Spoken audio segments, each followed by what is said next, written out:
Menteri Perdagangan Enggar Tias Tolukita mengatakan target pertumbuhan ekspor 2019 lebih tinggi daripada capaian 2018. Baik ekspor maupun impor kembali bergeliat. Hal ini didorong oleh kenaikan harga sejumlah komoditas. Menteri Perdagangan Muhammad Lutfi mengaku salah dalam mencegah krisis minyak goreng di dalam negeri. Gue lagi pengen tes coba bikin video gue baru. Ini sekarang gue sedang mencoba untuk membahas tentang kementerian di Indonesia. Kali ini gue pengen bahas Kementerian Perdagangan. Gue mau tahu apa tugasnya, terus gimana hasil kerjanya. Tapi jujur aja, video kayak begini itu bahas tentang Indonesia itu susah banget, gak gampang. Karena minim data. Nggak sebanyak kalau kita bahas tentang perekonomian global, itu lebih gampang nyari datanya. Tapi ya karena skripnya udah terlanjur dibikin, ya kita coba dulu aja lah.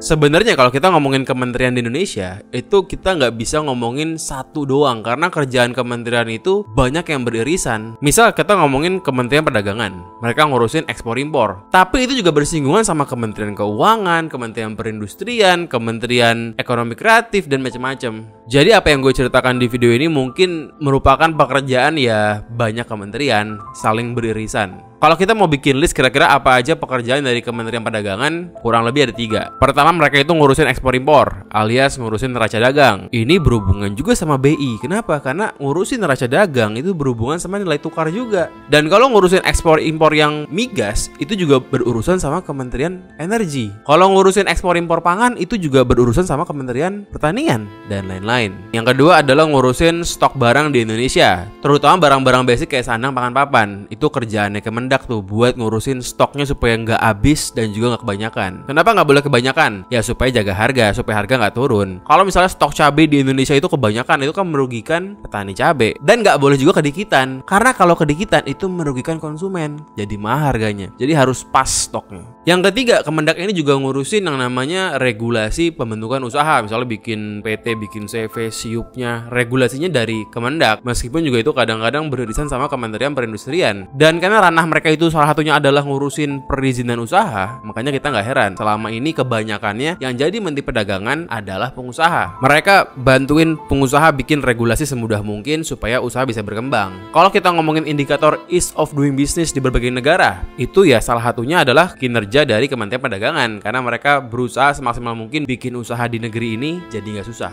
Kalau akhir-akhir ini yang paling sering disorot adalah ngomongin ekspor-impor, terutama kemarin kasus minyak goreng langka, yaitu salah satunya adalah kerjaan dari Kemendak. Ya tapi anehnya tiba-tiba ternyata mafia minyak gorengnya juga orang Kemendak, kata berita. Pak Ketua, saya baru dikasih tahu oleh Pak Dirjen Perdagangan Luar Negeri, hari Senin sudah ada calon TSK-nya. Jadi Menteri Perdagangan itu nggak gampang. Karena kalau cabai lagi mahal, yang marah konsumen. Kalau cabai lagi murah, yang marah petani. Jadi emang nggak gampang buat muasin kedua belah pihak. Harga harus di tengah-tengah gitu. Itu seninya, itu seni ngurusin stok yang pas. Memprediksi kebutuhan dalam negeri itu nggak gampang itu. Kemendak ini juga punya tugas buat naikin ekspor. Tapi yang diharapkan tentu ekspor non migas. Karena kalau cuma ekspor migas itu cenderung gampang. Negara kita kan negara kaya, negara komoditas. Kalau cuma naikin ekspornya ekspor migas, baik mentah maupun yang udah diproses, ya itu cenderung lebih mudah dibanding naikin ekspor yang non migas. Ini gua ada data dari Kemendak soal ekspor kita. Ini terbagi antara dua nih, antara yang manufaktur sama yang mentah. Dari tahun 2011 sampai tahun 2019, ekspor kita itu yang manufaktur naik terus. Dan ini merupakan sebuah prestasi yang keren. Tapi yang manufaktur ini masih tercampur antara yang migas maupun non-migas. Ya syukur-syukur one day kita bisa sampai ke titik di mana 70% ekspor kita itu manufaktur, 30%-nya mentah. Itu keren banget kalau bisa. Tapi nggak cuma sekedar manufaktur doang ya. Kalau bisa manufakturnya itu manufaktur non-migas. Kayak apa? Kayak baju, kayak bikin sepatu. Ya itulah merupakan manufaktur non-migas. Kenapa kalau migas semua itu nggak bagus? Karena migas itu merupakan sumber daya alam yang akan habis, jadi nggak sustain. Mendingan ekspor misalnya bikin pabrik mobil atau bikin pabrik sepatu, ya itu tentu lebih sustain. Dan ini gue juga punya data lain dari Kemendak tentang berapa target yang mereka setting untuk meningkatkan pertumbuhan ekspor non migas dari tahun ke tahun. Jadi mereka juga punya target sendiri nih yang bikin mereka sendiri tingkat pertumbuhan ekspor non migas. Ini merupakan merupakan pekerjaan paling utama dari Kemendak nih. Meskipun mereka udah bikin target sendiri, tapi keseringannya gagal. Dari tahun 2012 sampai tahun 2020, cuman di tahun 2017 doang yang targetnya sampai. Di tahun 2020 juga targetnya terpenuhi sih, tercapai, tapi itu terjadi karena target mereka itu rendah banget. Aneh kan? Kenapa tahun 2020 Kemendak bikin target pertumbuhan ekspornya itu minus 13%? Ya jelas aja bakal kecapai. Targetnya minus 13%. Masa nggak kecapai? Ya gue paham karena ada COVID, tapi kenapa serendah itu?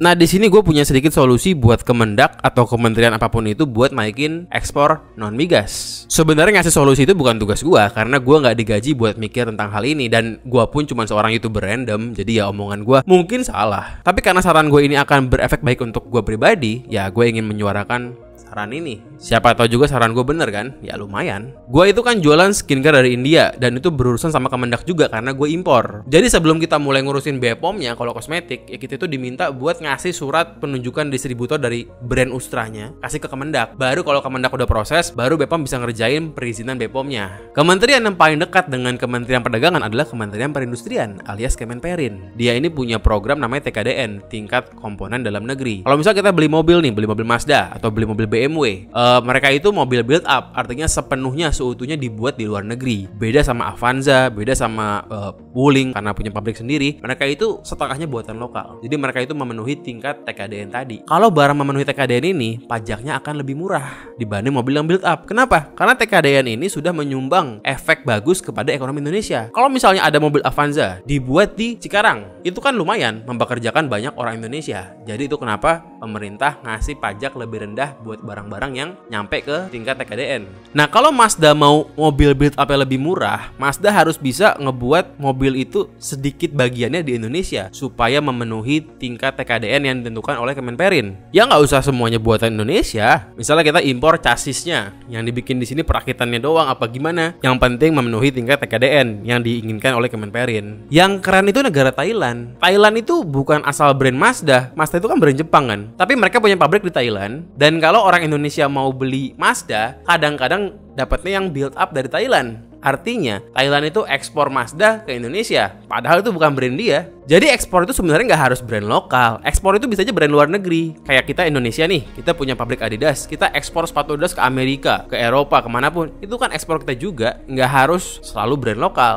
Kadang gue juga bingung sama kebijakannya Sandiaga Uno kalau nggak salah, yang menggalakkan cinta produk lokal sampai ekstrim, sampai seakan-akan produk impor itu adalah penjahat. Ya tentu bagus, cintailah produk lokal, itu bagus karena manfaat yang dapat oleh ekonomi Indonesia lebih besar dibanding yang impor. Tapi jangan jadikan produk lokal itu sebagai produk yang ngemis-ngemis belas kasihan. Nggak bisa kita beli barang cuman karena proudly made in Indonesia tapi nggak ada kualitasnya. Ada brand lokal jual mahal padahal jelek. Mau sampai kapan jualan cuman modal belas kasihan made in Indonesia? Nggak begitu caranya.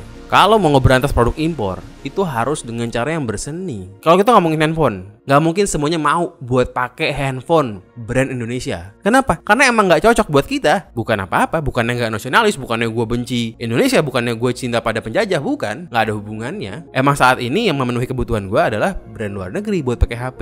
Begitupun pakai komputer. Ya kita harus terima kenyataan bahwa brand luar negeri itu ya ada pasarnya sendiri, banyak yang suka. Kita nggak bisa cuman ngakalin itu dengan cara yang paling mudah, dengan cara cuman nempelin stiker cintai produk lokal. Nggak cukup. Bikin brand lokal itu bagus. Kita mesti punya one day misalnya mobil nasional yang bagus, yang keren. Oke, itu long termnya. Short term yang paling mudah dan paling gampang adalah ngelobi itu brand-brand luar supaya mau bikin di Indonesia. Ya misal kayak kemarin Pak Luhut itu kan ngelobi Tesla buat bikin di Indonesia.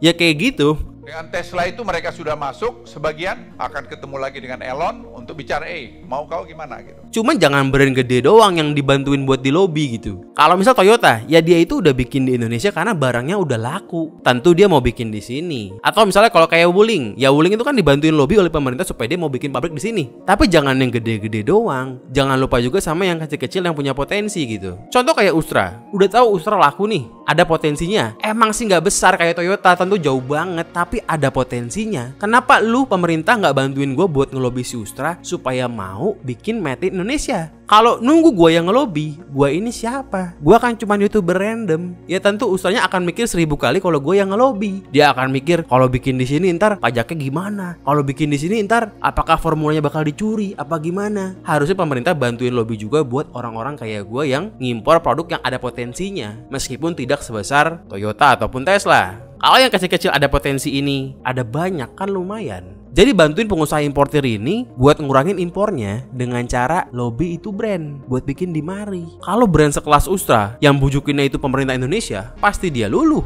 Begitu kita datangin Ustra misalnya buat bikin di Indonesia, itu nggak cuma ngurangin impor doang, tapi itu juga bisa naikin ekspor. Kenapa? Gimana caranya? Misalnya Ustra ini disuruh bikin di Indonesia nih, kayak Adidas suruh bikin di Indonesia, itu kan ngurangin impor. Dan pemerintah suruh si Ustra ini buka cabang di Australia. Nanti barangnya dari Indonesia karena lebih dekat dibanding dari India. Berarti pabrik yang bikin Ustra di Indonesia ini itu juga akan mengekspor Ustra ke Australia. Sekali kerja dapat 2 manfaat. Impor berkurang, ekspor juga dapat. Kayak sepatu Adidas. Itu ekspor kita gede dari Adidas loh. Itu brand luar negeri. Dan kalau brand luar negeri, yang enaknya adalah itu mereka sendiri yang keluar duit buat promosi. Kalau misalnya kita brand lokal nih, kita mau ekspor ke Malaysia, itu kan brand lokalnya mesti bikin promosi di Malaysia misalnya. Dan tentu pemerintah seharusnya bantu brand ini buat promosi di luar negeri, karena kan akan bikin ekspor nih. Tapi kalau brand luar negeri, dia sendiri yang bikin promosi di negara-negara lain. Pokoknya pabrik yang ada di Indonesia ini tinggal terima order, tinggal dikirim. Artinya apa? Artinya pabrik ini nggak keluar sama sekali effort buat bikin promosi apapun. Semua dilakukan oleh prinsipalnya. Kita nggak keluar duit, kita nggak keluar capek, kita nggak keluar mikir. Pokoknya terima order, ekspor. Ini ibaratnya strategi sambil menyelam minum air. Impor berkurang, ekspor juga meningkat. Dan ini non migas, jadi bagus.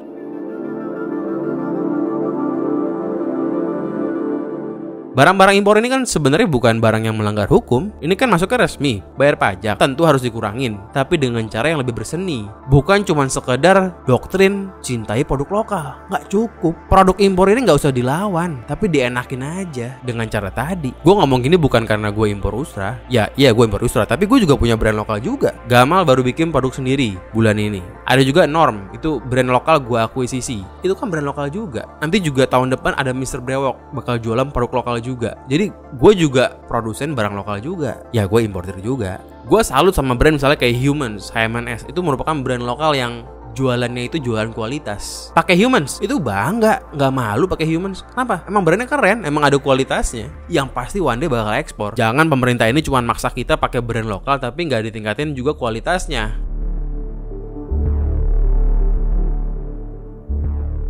Perkara ekspor-impor ini penting banget. Kebanyakan impor bisa bikin negara bangkrut. Lo lihat Sri Lanka. Semakin banyak impornya, semakin banyak hutangnya. Hutang ke siapa? Hutang ke elit global. Sekian saran gue kurang lebih buat Kemendak. Ya gue punya kepentingan. Gue harap gue bisa mendapatkan manfaat dari kebijakan pemerintah. Dan bagus juga kalau misalnya ekspor non migas kita naik terus, itu bakal bagus buat kita semua. Entah gimana kalau ekspor naik, uangnya itu bakal muter di Indonesia, nyampe ke tukang gorengan, tukang es podeng, tukang skincare, dan lain-lain. Mungkin cuman tukang coli doang yang nggak dapat efek dari perputaran ekonomi itu. Dan kalau kita ngomong soal Mendak, itu biasanya dari kalangan pengusaha. Dan roman-romannya sih tahun 2024 nanti Mendaknya mungkin dari Nasdem. Nasdem ini merupakan partai yang isinya pengusaha semua, dan mereka sangat pede bahwa mereka bakal menang tahun 2024. Feeling gua Mendak nanti orang partai. Gua harap meskipun orang partai tapi qualified.